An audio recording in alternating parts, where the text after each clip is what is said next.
You made a mistake, Connor, and it was your last. The champagne flute in my hand was warm, which should have been my first warning. Corporate parties always serve warm champagne and cold revenge, though most people only notice the first part. I stood in the corner of the gleaming conference room, watching my wife Lena work the crowd like she owned the place, which, according to her boss Connor Riley, she practically did. Van Keller, right? The voice behind me carried the kind of Boston accent that screamed old money and newer arrogance. I turned to face Connor Riley himself, 6'2", silver at the temples, wearing a suit that cost more than my car payment. Lena's husband. The pause before husband lasted just long enough to be insulting.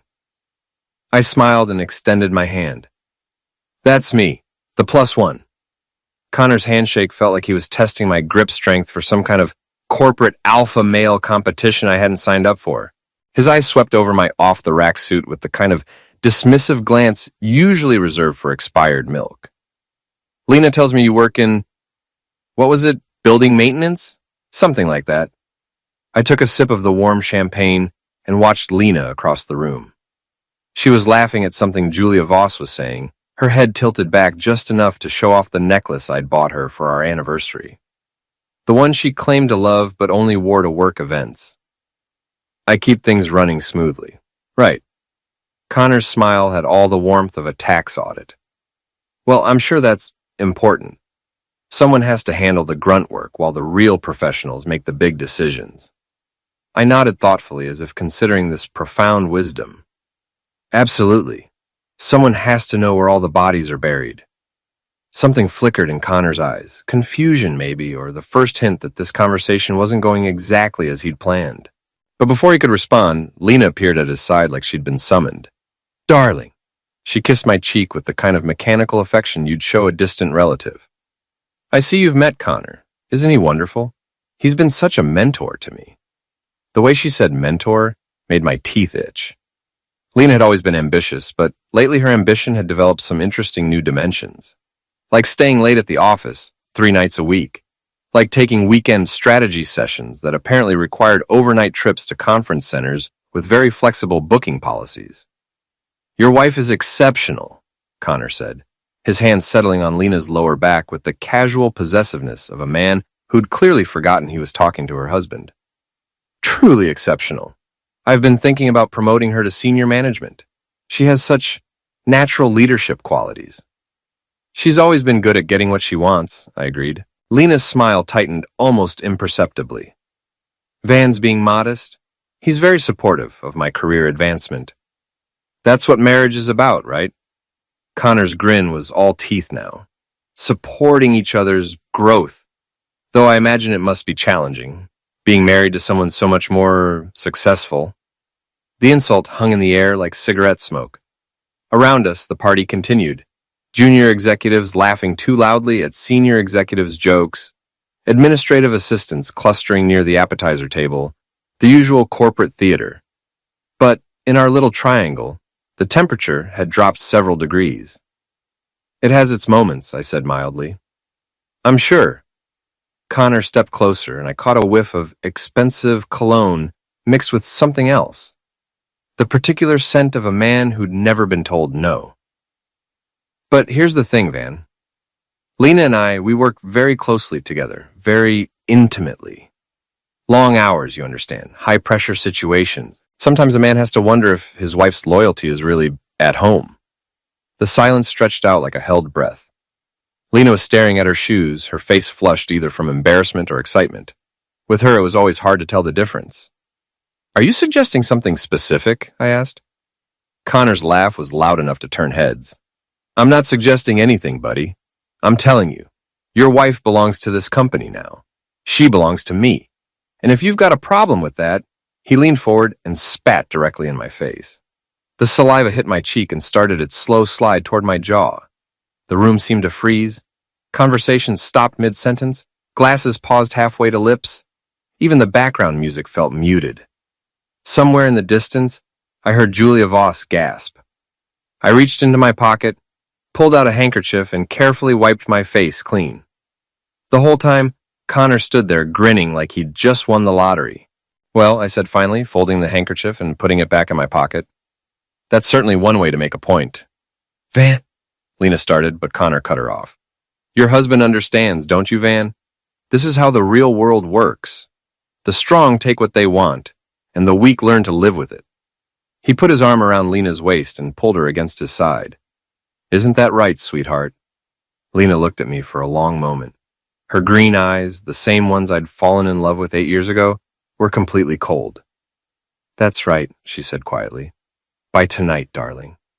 The words hit harder than the spit had. By tonight. As in, by tonight she'd be with him. As in, by tonight our marriage would be officially over. As in, she'd already made her choice and was just letting me know as a courtesy. I nodded slowly, like I was processing this information. Like I was the pathetic, defeated husband they clearly thought I was. I see, I said. Well, I suppose that settles things. It does. Connor's grip on Lena tightened possessively. And just so we're clear on the new arrangement, you might want to start looking for a new place to live. Lena's going to need her space. Of course. I smiled at him, a genuine, warm smile that seemed to confuse him slightly. Just one small thing, Connor. What's that? When you clean out your office tomorrow, don't forget to tell the director you're fired. The confusion on his face deepened. What the heck are you talking about? You'll figure it out. I turned to Lena and gave her the same warm smile. Have a wonderful evening, sweetheart. Both of you. I walked away, leaving them standing there, looking like they'd just been told a joke in a foreign language. Behind me, I could hear the party slowly resuming, conversations picking up, nervous laughter, the clink of glasses. But I was already mentally somewhere else, planning my next move. The thing about being underestimated is that it gives you a tremendous tactical advantage. People make assumptions, they get careless, they reveal more than they should. And Connor Riley had just revealed everything I needed to know. I walked out into the cool October evening, got in my car, and drove home to our empty house. Lena wouldn't be coming home tonight. She'd made that clear. Which was perfect, because I had work to do. I wiped the spit off my face and smiled. Let them think I'd lost. It's always funnier that way. I woke up alone, which wasn't exactly a surprise. What was surprising was the sound of Lena's key in the front door at 7:30 in the morning, followed by unfamiliar footsteps and the low murmur of voices. I stayed in bed listening to them move around downstairs, Lena's heels clicking on the hardwood, a deeper voice that had to be Connor, and what sounded like a third person. The refrigerator opened and closed, coffee brewing, the comfortable sounds of people making themselves at home. 20 minutes later, Lena appeared in the bedroom doorway. She was wearing the same black dress from last night, but somehow she looked more put together than I felt, and I'd actually slept in a bed. We need to talk, she said. Good morning to you, too. I sat up, running a hand through my hair. Coffee smells good. Did you bring enough for everyone? Her jaw tightened. Get dressed and come downstairs. We have company. Let me guess. Connor and his lawyer. Just get dressed, Van. I took my time showering and getting ready, partly because I knew it would irritate her, and partly because I wanted to think through what was about to happen. Lena wasn't the type to waste time on dramatic confrontations.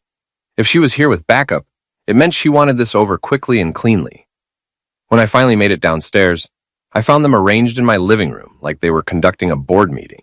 Connor sat in my favorite chair, looking like he owned the place. Lena perched on the edge of the couch, a manila folder in her lap. The third person was a thin man in an expensive suit who had lawyer written all over him. Van, Lena said, standing up. This is David Morrison, my attorney. Morrison rose and extended his hand. Mr. Keller, I'm sorry we're meeting under these circumstances. Are you? I shook his hand and looked around the room. Well, this is cozy. Should I make more coffee? That won't be necessary, Lena said crisply. She opened the folder and pulled out a thick stack of papers.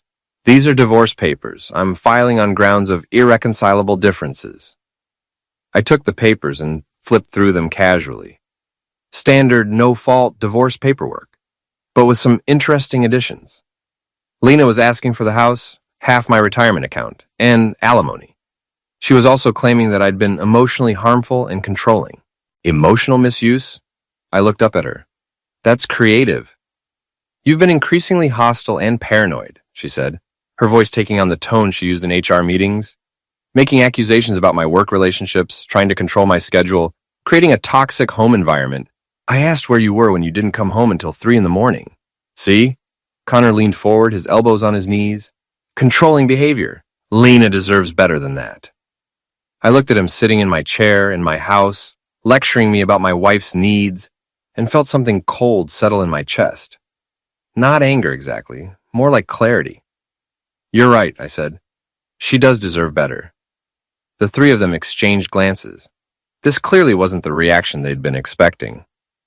I'm glad you're being reasonable about this, Morrison said. If you sign the papers today, we can expedite the process. Have everything finalized within 60 days. 60 days? I nodded thoughtfully. That's efficient. Van, Lena said, and for just a moment her voice softened. I know this is hard, but we both know this marriage has been over for a long time. We're just making it official. When did you know? I asked. That it was over, I mean. She hesitated, glancing at Connor. Does it matter? Humor me. 6 months ago, she said finally, and maybe longer. We just grew apart. 6 months. I did some quick mental math. That would be right around the time you started working late with Connor. This isn't about Connor, she said quickly. Isn't it? I looked at him, still sprawled in my chair like he belonged there. What do you think, Connor? Is this about you? His smile was all predator. This is about Lena finally realizing what she's worth, what she deserves. A real man, not some what? Some nobody who fixes broken toilets for a living. The insult hung in the air. Morrison looked uncomfortable, probably wondering if his client's boyfriend was about to torpedo the clean divorce they'd planned. Lena was staring at Connor with something that might have been admiration or might have been hunger. A nobody, I repeated. That's what you think I am? That's what you are, Connor said. Face it, Van. You're a maintenance worker married to an executive. You were punching above your weight from day one, and now reality is catching up. I nodded slowly, then walked over to the kitchen counter where I kept a pen. I signed the divorce papers without reading them, my signature bold and clear on every page that required it. There, I said, handing the papers back to Morrison. All done. The silence in the room was deafening. They'd clearly expected more of a fight, more drama, more of the emotional breakdown that would justify Lena's narrative about my instability. That's it? Lena asked. That's it, I smiled at her. You want a divorce? You've got it. You want the house? It's yours. You want to be with Connor? Congratulations. I hope you'll be very happy together. Connor was frowning now, like he'd bitten into an apple and found something unexpected. Just like that? Just like that. I looked around the room one more time, at the furniture we'd picked out together, the photos on the mantel, the life we'd built, and were now dismantling with the stroke of a pen. Though I should probably mention one thing. What's that? Morrison asked. You might want to update your resume, Connor. I have a feeling you're going to need it. He laughed, that same arrogant bark from the night before. Right, because you're going to get me fired. You and what army? Just me, I said. But then again, I've always been good at working alone. They left 20 minutes later, taking their papers and their smugness with them. I watched from the front window as Connor helped Lena into his BMW, his hand lingering on her back just a little too long. They were talking animatedly, probably about how easy I'd been to handle, how pathetic my surrender had been. Let them talk. Let them celebrate. Let them think they'd won. I had work to do. She said she wanted to be his. I decided to give her everything she asked for, and then some. Monday morning, I arrived at Lena's office building at exactly 8 o'clock. The security guard in the lobby, a thick-set ex-cop named Artie Russo, looked up from his newspaper and grinned. Well, well, look who's back from vacation. Hey, Artie. I signed the visitor log with a flourish. Miss me? Like a hole in the head. He buzzed me through the turnstile. Your wife's been telling everyone you're getting divorced. News travels fast around here. Faster than gossip at an Irish wake. Artie leaned forward conspiratorially. She's also been telling people you're some kind of deadbeat, maintenance worker who couldn't handle being married to a successful woman. Is that what she's saying? That's what she's saying. Connor's been backing up her story too. Real sympathetic, that one. Talking about how hard it must be for a woman like Lena to be tied down to a man with no ambition. I nodded thoughtfully. And what do you think, Artie? His grin widened. I think Connor Riley's about to learn the difference between maintenance and management. I took the elevator to the 15th floor, where the executive offices were located. The reception area was all glass and chrome, designed to intimidate visitors and impress clients. The receptionist, a young woman named Sarah, who'd always been friendly to me, looked up with surprise. "Mr. Keller, I didn't expect to see you here. I have some business to take care of," I said. "Is Mr. Riley in his office?" "He's in the conference room with Mrs. Grant Keller and the senior staff. They're having their Monday morning meeting." "Perfect. Don't announce me. I want to surprise them." Sarah looked uncertain. "I'm not sure that's—" "It's fine," I assured her. "Trust me." I walked down the hallway toward the conference room, passing the offices of people I'd worked with for years. Most of them didn't know who I really was. To them, I was just Lena's husband, the maintenance guy, who occasionally showed up to company events. Only a select few knew the truth. The conference room had glass walls, so I could see them before I entered. Connor sat at the head of the table, gesturing expansively as he spoke. Lena was to his right, taking notes on her tablet. Julia Voss sat across from her, nodding along to whatever Connor was saying. The rest of the senior staff filled out the table. Department heads, project managers, the people who actually ran the day-to-day operations. I knocked once and entered without waiting for a response. "Sorry I'm late," I said cheerfully. "Traffic was homicicty." The room went dead silent. Connor's mouth was still open from whatever he'd been saying. Lena's face went pale, then flushed red. Julia actually dropped her pen. "Van," Lena said finally, "what are you doing here?" "Working," I said, taking the empty seat at the foot of the table. "Same as always." Connor found his voice. "You need to leave. This is a private meeting for senior staff only." "Is it?" I looked around the table, making eye contact with each person. "Well, that's awkward, because according to my calendar, this is the weekly operations review. And since I'm the one who actually reviews the operations, I probably should be here." "Your calendar?" Julia laughed nervously.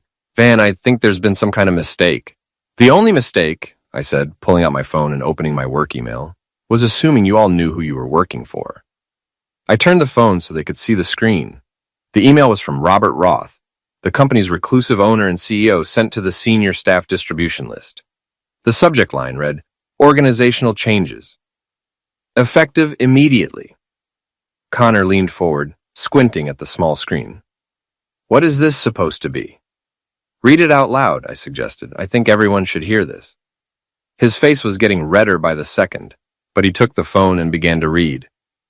"Effective immediately, all departmental operations will report directly to Evan Keller, Director of Strategic Operations. Mr. Keller has been managing our core business functions for the past 3 years and will now be assuming full operational authority. All personnel decisions, budget allocations, and project approvals must be cleared through Mr. Keller's office." The silence in the room was so complete, I could hear the air conditioning humming. "This is impossible," Lena whispered. "Van works in maintenance." "Actually," I said, taking my phone back, "I work in management. I have for 3 years. The maintenance thing was just cover. Mr. Roth prefers to keep a low profile, and he wanted someone he trusted to keep an eye on the day-to-day operations without drawing attention." "You're lying," Connor snarled. "This is some kind of fake email, some pathetic attempt to—" His phone buzzed. Then Lena's, then Julia's, then every phone in the room, all receiving the same email at the same time. "Of course," I continued conversationally, "this does mean there will be some changes around here, starting with personnel reviews. I've been documenting some concerning behavior patterns over the past few months." I opened my laptop and pulled up a file labeled HR Violations, Q3 Review. The document was 43 pages long. "Let's see," I said, scrolling through the contents. "Connor, you've been charging personal expenses to the company credit card. Dinners, hotel rooms, weekend trips that were supposedly business-related but involved no actual business. That's embezzlement." "That's BS," he said, but his voice lacked conviction. "Page 12 has the receipts," I said helpfully, "including the weekend you and Lena spent at the Ritz-Carlton in Newport, charged as a client development retreat. Interesting client development, considering you never met with any clients." Lena was staring at the table, her face burning with embarrassment. "Then there's the harassment issue," I continued. "Julia, you've been systematically undermining the women in your department, creating a hostile work environment, and retaliating against anyone who complained. I have statements from 6 different employees." Julia's mouth opened and closed like a fish. "Those women are just what? Just tired of being treated like garbage by their supervisor?" I turned to the rest of the table. And Lena, as head of HR, you've been covering up these complaints instead of investigating them. That's not just unethical, it's illegal. Van, please, Lena said quietly. Can we discuss this privately? I think we're past private discussions, I said. Especially considering that all three of you have been telling people I'm some kind of deadbeat maintenance worker. That's defamation of character, by the way. Creates a hostile work environment for me. Connor slammed his hand on the table. This is insane. You can't just waltz in here and what? Do my job? I closed the laptop and looked around the room. Here's how this is going to work. Connor, you're suspended pending a full investigation into your expense account irregularities. Julia, you're being transferred to a non-supervisory role while we review the harassment complaints. And Lena, I paused, letting the moment stretch out. Lena, you're being reassigned to our Portland office, effective immediately. I hear Maine is lovely this time of year. Portland? She whispered. Van, you can't. I can and I am. Consider it a lateral move. Same title, same pay, just different scenery. You'll love it. Very quiet, very isolated. Perfect place to think about your career choices. The look on their faces when they realized who I was, priceless. But the night was still young. The parking garage beneath the office building was poorly lit and mostly empty at 9 o'clock on a Tuesday night. I'd stayed late to catch up on actual work, the kind of strategic planning and operational oversight that had been my real job for the past 3 years. It felt good to drop the pretense, to finally work openly instead of from the shadows. What didn't feel good was the sound of footsteps echoing behind me as I walked toward my car. Van, hey, Van! I turned to see Connor striding toward me, his face flushed with anger and what looked like several drinks. Behind him, keeping pace but trying to look casual, was Glenn Morrison, not the lawyer from the divorce proceedings, but a different Morrison entirely. This Glenn was built like a linebacker and had the kind of facial scars that suggested he'd learned his people skills in prison. Gentlemen, I said pleasantly. Working late? Cut the BS, Connor snapped. He was close enough now that I could smell the whiskey on his breath. You think you're real clever, don't you? Think you can just destroy people's lives and walk away? I'm not destroying anything, I said. I'm just doing my job. You know, the one I've had for 3 years while you thought I was cleaning toilets. Your job? He laughed, but there was no humor in it. Your job is whatever I say it is, and right now, your job is to fix this mess you've created. I don't think that's how organizational hierarchies work, Connor. Glenn stepped forward, cracking his knuckles. Maybe you need someone to explain it to you. I looked at Glenn, really looked at him. 6'4", probably 250, hands like ham hocks. The kind of man who solved problems with violence because thinking was too much work. Let me guess, I said. You're here to convince me to reverse my personnel decisions through the power of physical intimidation. Smart man, Glenn said. Not that smart, apparently. Because if I were really smart, I would have anticipated this and taken precautions. Connor's eyes narrowed. What kind of precautions? I pulled out my phone and showed them the screen. It was open to a video call with Artie Russo, who was sitting in the security office 15 floors above us. Hey, Artie, I said. How's the view from up there? Artie's voice came through the phone speaker, tinny but clear. Real good, Van. I can see all three of you just fine. Amazing what these new security cameras can pick up, even in low light. Glenn took a step back, looking around for the cameras he'd missed. The thing about being in charge of operations, I explained, is that you get to know all the building systems. Security cameras, for instance. We upgraded them last month. Now they record everything in high definition and upload it automatically to the cloud. You son of a witch, Connor snarled. Now. That's no way to talk to your boss. I put the phone away but kept the call connected. So, gentlemen, what was it you wanted to discuss? For a moment, I thought Connor might actually walk away. His face cycled through several expressions, rage, frustration, calculation. But then, Glenn whispered something in his ear, and his expression hardened into something uglier. You know what, Van? You're right. I'm not your boss anymore. Which means I don't have to pretend to be professional. He swung at me. I'd been expecting it, so I was already moving when his fist cut through the air where my head had been.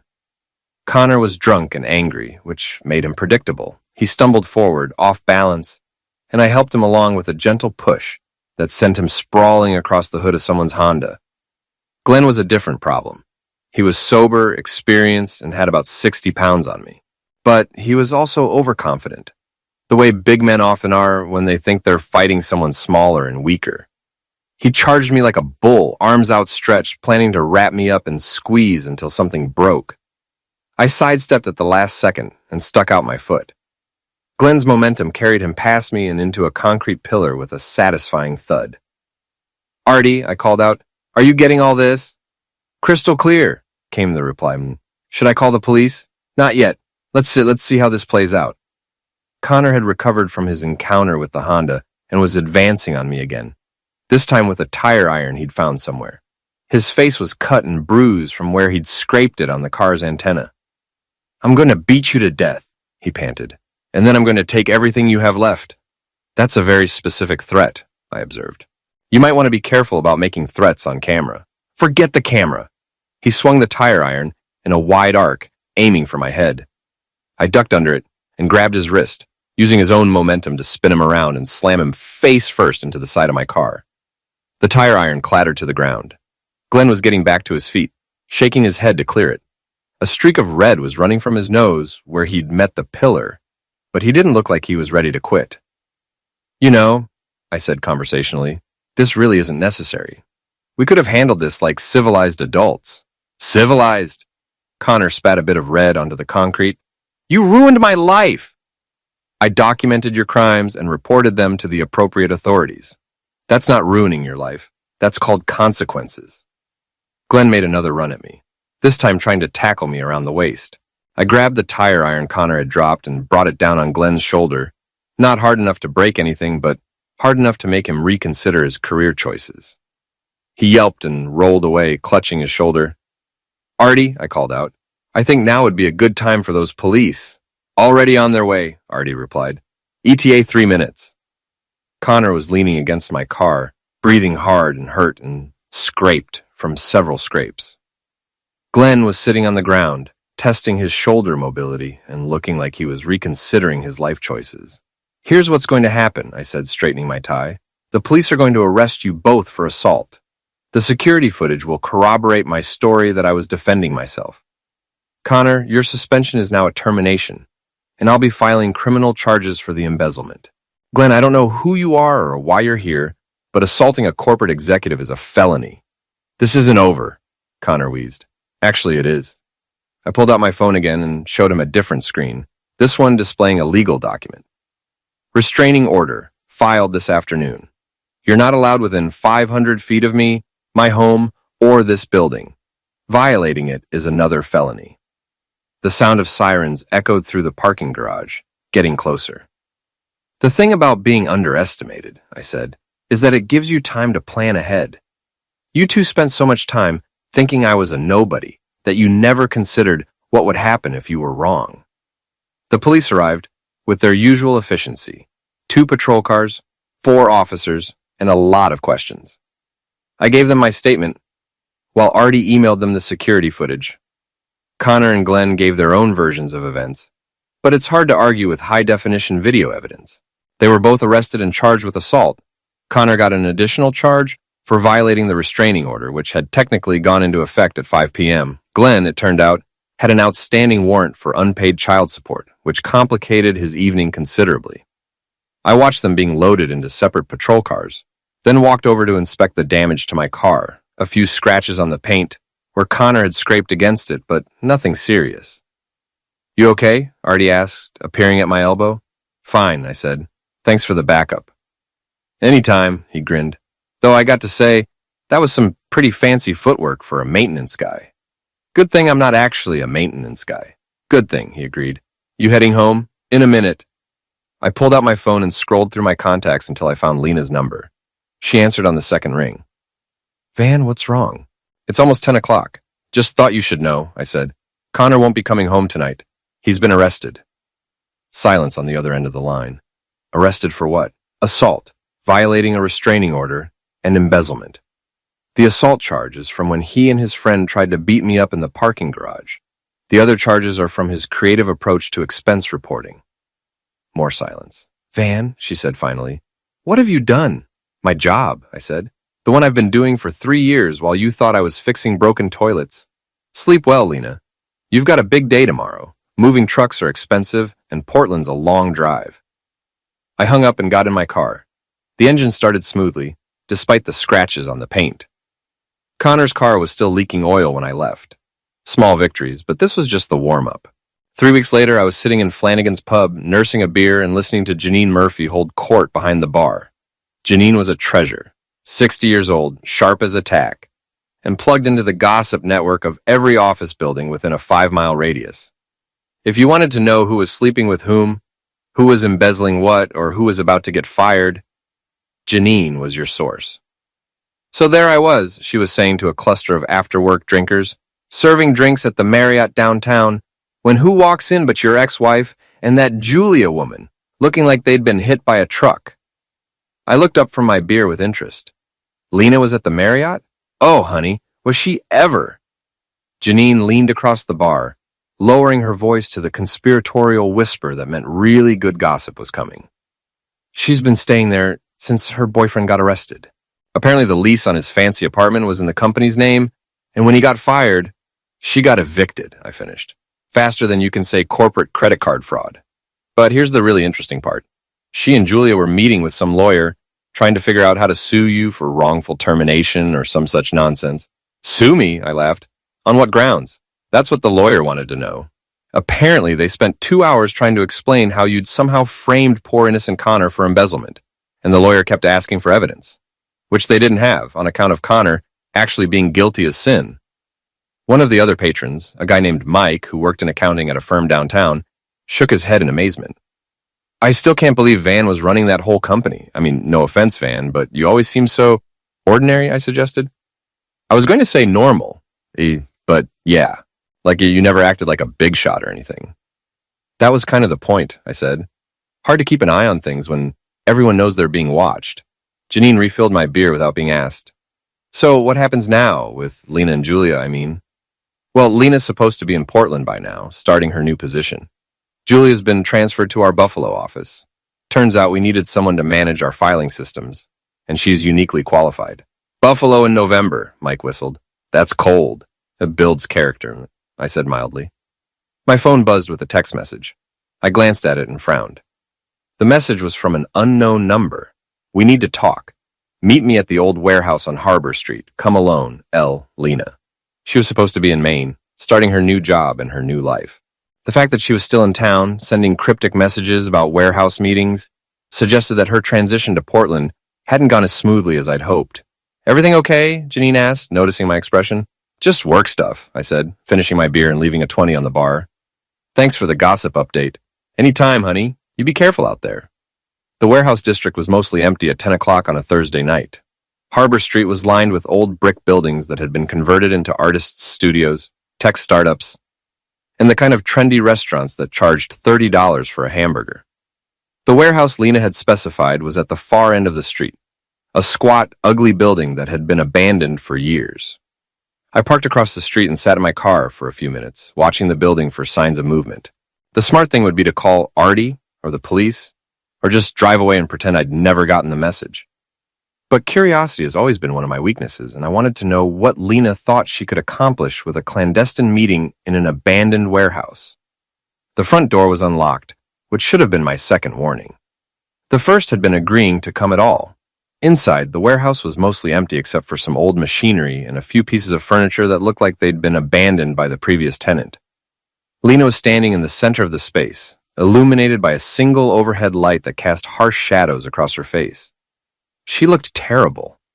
Her hair was disheveled, her clothes wrinkled, and she had the hollow-eyed look of someone who hadn't been sleeping well.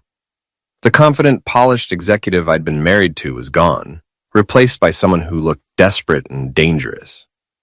"Hello, Van," she said. "Lena." I stayed near the door, keeping my escape route clear. "I thought you were in Portland." "I was, for about a week." She laughed, but there was no humor in it. Turns out my new position was managing the mailroom in a building with 12 employees. Not exactly the executive track I was promised. "You embezzled company funds and covered up complaints about inappropriate workplace conduct," I said. "Did you really think there wouldn't be consequences? I never embezzled anything. You signed off on Connor's expense reports. You approved the charges for those weekend getaways, those dinners, those hotel rooms. That makes you an accessory. I didn't know what he was doing. You knew exactly what he was doing. You were there for most of it." She stared at me for a long moment, her face cycling through emotions. Anger, frustration, something that might have been regret. You destroyed my life, she said finally. You destroyed your own life.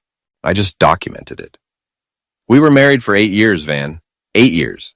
Doesn't that mean anything to you? It meant everything to me, I said quietly. Right up until you chose him over me. Right up until you let him spit in my face and told me you'd be with him by tonight. That was, she shook her head. That was just talk. Just Connor being Connor. You never meant what? To humiliate me in front of a room full of people? To move in with him the same night? To serve me divorce papers and try to take everything I had? I was angry. No, I said. You were greedy. You saw an opportunity to trade up, and you took it. The only problem was that you didn't do your homework first. She took a step toward me, and I noticed that her hands were shaking. Van, please, we can fix this. We can go back to the way things were. Can we? Can you unsign the divorce papers? Can you unsleep with your boss? Can you undestroy 8 years of marriage for a promotion that didn't even exist? The divorce isn't final yet, she said desperately. We could stop it. Start over. I made a mistake, but people make mistakes. That's what marriage is about. Forgiveness. I looked at her standing there in the harsh light, pleading for a second chance she didn't deserve, and felt something I hadn't expected. Pity. You're right, I said. People make mistakes. But what you did wasn't a mistake, Lena. It was a choice. A series of choices. And now you have to live with the consequences. Her face hardened. Fine. If you won't do this the easy way, we'll do it the hard way. What's that supposed to mean? She pulled out her phone and showed me the screen. It was a recording app, and it had been running the entire time we'd been talking. I've been recording this conversation, she said. You just admitted to framing me and Connor, to misusing your position to destroy our careers. That's wrongful termination, misuse of power, maybe even criminal conspiracy. I stared at her for a moment, then started laughing. What's so funny? You, I said, you're threatening to blackmail me with a recording of me telling the truth about your crimes. It's not about the truth, Van, it's about perception. How do you think it's going to look when people hear that recording? The vengeful ex-husband who used his corporate position to destroy his wife's life? Probably about the same as it looked when you and Connor were embezzling company funds. That's not... Lena, I interrupted, pulling out my own phone. Do you remember what I told Connor about always being prepared? Her face went pale. This warehouse has been under surveillance for the past 6 months, I said. The city's been trying to figure out who's been using it as an illegal substance distribution center. They installed cameras last month. High definition, night vision, full audio recording. I showed her my phone screen, which displayed a live feed from the warehouse security system. We were both clearly visible, along with a timestamp and audio levels that showed the system was recording everything. But more importantly, I continued, you just confessed to attempting to blackmail a corporate executive. That's a felony, Lena. And unlike your other crimes, this one's being recorded by the city police department. She stared at the phone screen in horror. You're lying. Call them and ask. The number for the surveillance unit is 555-147. Tell them you're calling about the Harbor Street warehouse operation. They'll be very interested to hear from you. For a moment, I thought she might actually make the call. But then, her shoulders sagged, and she seemed to deflate like a punctured balloon.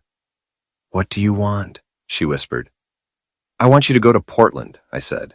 I want you to do your job, keep your head down, and stay out of my life.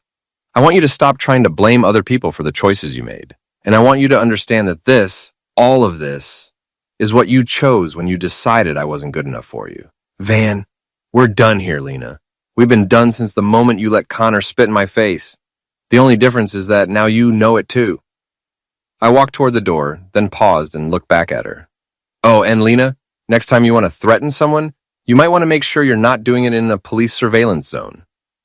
I left her standing there in the harsh light, staring at her phone, like it might somehow change what had just happened. They wanted proof? I gave them enough to last a lifetime.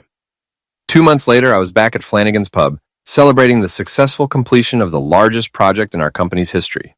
The Portland office, where Lena was supposedly working, had just landed a major government contract, and the Buffalo office, where Julia was managing filing systems, had streamlined their operations enough to save the company $2 million annually. So, let me get this straight, Artie said. raising his beer in a mock toast. You sent your ex-wife and her friend to the 2 offices that ended up being the most successful this quarter. Funny how that works out, I said. Janine leaned across the bar, grinning. You know what I heard?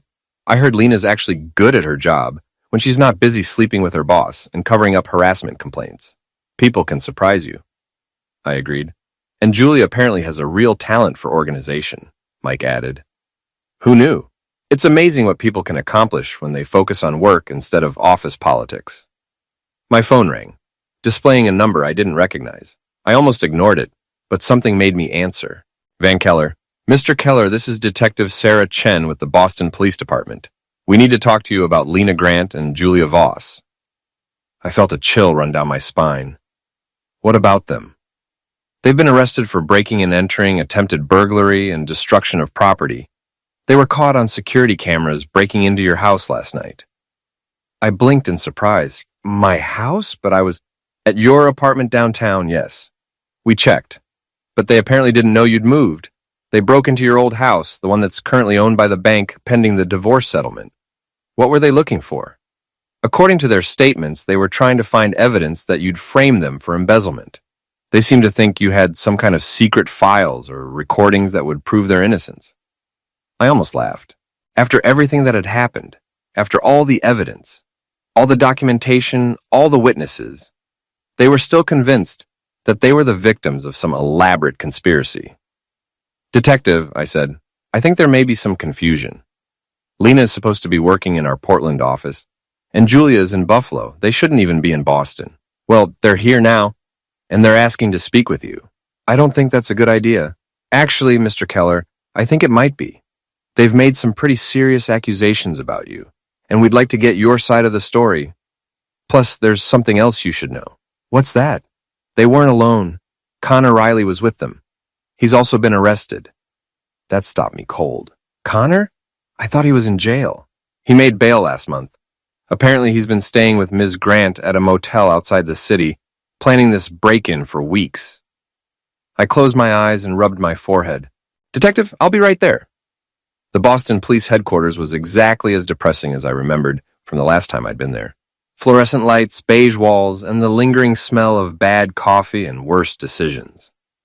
Detective Chen turned out to be a sharp-eyed woman in her 30s who looked like she'd heard every lie and excuse in the book. Mr. Keller, she said, leading me to an interview room. Thank you for coming in. I have to say, this is one of the more interesting cases I've worked on lately. How so? Well, we've got 3 people who broke into a house looking for evidence of a crime that, according to our investigation, they actually committed themselves. It's like something out of a bad movie. She opened a file and spread out several photographs on the table. They showed the interior of my old house, the one Lena had gotten in the divorce settlement but hadn't bothered to actually move into. The living room was trashed, furniture overturned, papers scattered everywhere. The home office looked like a tornado had hit it. They did quite a number on the place, Detective Chen said. Tore apart every room, looking for what they called Van's secret files. When we arrested them, they were in the basement, trying to break into a safe that turned out to be empty. It's always been empty, I said. I bought it as a fire safe for important documents, but I keep those in a safety deposit box. That's what we figured, but here's the interesting part. When we searched them, we found these. She pulled out 3 evidence bags containing what looked like USB drives and a small recording device. They brought their own evidence, she said. Recordings of conversations with you, copies of emails, financial documents. They were planning to plant them in your house and then discover them during the break-in. I stared at the evidence bags in disbelief. They were going to frame me? That was the plan, apparently. Create fake evidence of you embezzling money or covering up crimes, then call in an anonymous tip about suspicious activity at your old house. When we searched the place, we'd find their planted evidence and arrest you. I shook my head. That's insane. It's also stupid, illegal, and poorly planned. The recording device they brought? It's the same model used by our undercover units. Serial number traces back to a theft from an evidence locker 6 months ago. Turns out Mr. Riley has a friend who works in evidence processing. So they committed another crime to try to frame me for the crimes they actually committed. That's about the size of it. Oh, and Mr. Keller, you might want to know that we've been investigating your embezzlement allegations for the past 2 months. The FBI's Financial Crimes Unit has been going through your company's books with a fine-toothed comb. My stomach dropped. And they found exactly what you said they'd find. Unauthorized expenses, falsified reports, misappropriated funds. Your documentation was thorough and accurate. Mr. Riley's looking at federal charges for wire fraud and money laundering. Relief flooded through me. What about Lena and Julia? Ms. Grant will probably plead down to accessory charges. She was involved, but not to the same extent as Riley. Ms. Voss is in more trouble. Turns out she's been running a similar scheme at her previous job. This is a pattern for her. Detective Chen closed the file and looked at me seriously. Mr. Keller, I have to ask, did you know they were planning this break-in? No, I said honestly. I thought they were both out of state trying to rebuild their careers. Well, they're going to have plenty of time to think about career changes. Breaking and entering, attempted evidence tampering, conspiracy. They're looking at serious prison time. Can I see them? She raised an eyebrow. Are you sure that's a good idea? Probably not, but I think I need to. 20 minutes later, I was sitting in another interview room, waiting for them to bring in Lena, Connor, and Julia. When the door opened and they filed in, handcuffed, wearing orange jumpsuits, looking like they hadn't slept in days, I almost didn't recognize them. Connor had lost weight and gained a beard that made him look like a homeless person. Julia's perfectly styled hair was stringy and unwashed, her makeup smeared. But it was Lena who shocked me the most. The confident, ambitious woman I'd married was gone, replaced by someone who looked broken and desperate. Hello? I said quietly. You son of a witch, Connor snarled. This is all your fault. Is it? I looked at the three of them, sitting across from me like defendants at their own trial. Because from where I'm sitting, it looks like you broke into my house to plant fake evidence. We wouldn't have had to if you hadn't destroyed our lives, Julia snapped. I documented your crimes and reported them to the appropriate authorities. That's not destroying your lives. That's called justice. Justice? Lena spoke for the first time, her voice hoarse and bitter. You call this justice? You had everything planned from the beginning, didn't you? The whole thing was a setup. What whole thing? The marriage, the job, all of it. You married me to get close to the company, then spent years gathering evidence to destroy us when it suited your purposes. I stared at her in amazement. Lena, I loved you. I married you because I wanted to spend my life with you. I took the job at your company because I wanted to be closer to you. Everything I did because I thought we were building a future together. Bees, Connor said. Nobody's that good at playing the long game. You're right, I agreed. Nobody is. Which is why I wasn't playing a game at all. I was just living my life, doing my job, and trusting my wife. Right up until the moment she chose you over me. Van, Lena said, and for a moment her voice softened. We could have worked things out. If you'd just talked to me instead of what? Instead of letting you embezzle company funds? Instead of letting you cover up inappropriate workplace conduct? Instead of letting you destroy other people's careers to advance your own? You did all of those things, Lena. And when I tried to hold you accountable, you tried to destroy me. And when that didn't work, you tried to frame me for crimes I didn't commit. The room fell silent. Through the one-way mirror, I could see Detective Chen watching us, probably wondering if this confrontation was going to provide any useful information for her case. What happens now? Julia asked finally. Now you face the consequences of your choices, I said, just like everyone else. And you? Lena's voice was barely a whisper. What happens to you? I go back to work. I do my job. I try to rebuild the life you helped me destroy. We didn't destroy anything, Connor protested. You spat in my face, I said quietly, in front of a room full of people. You told me my wife belonged to you. You tried to humiliate me, intimidate me, destroy me. And when that didn't work, you tried to frame me for your crimes. I stood up and looked at the three of them one last time.